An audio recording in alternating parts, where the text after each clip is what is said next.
ভরসা করে তোমার সাথে ভালোবাসার অ্যাক্টিং করেছিলাম, আর তুমি আমার সাথে এমনটা করলে। যাও, তুমি এখান থেকে চলে যাও। আমি আর কোনোদিনও তোমার এই মুখটা দেখতে চাই না। ছোট্ট একটা বিষয় নিয়ে এমন কেন বলছো? আমি তোমাকে কোনোদিনই ভুলতে পারবো না।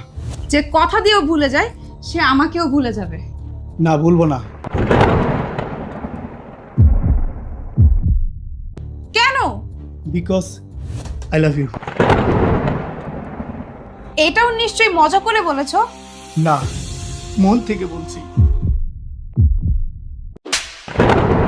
তোমার এই কথা শোনার আগে আমার এইখান থেকে চলে যাওয়া উচিত ছিল। তুমি আমাকে ভুলে যাও, আমার পক্ষে এটা মানা সম্ভব না। কেন? প্লিজ, তুমি আমাকে বোঝার চেষ্টা করো। তুমি আমাকে বুঝিয়ে বলো।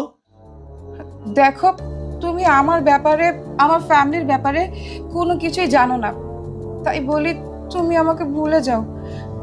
এটাই তোমার জন্য ভালো হবে।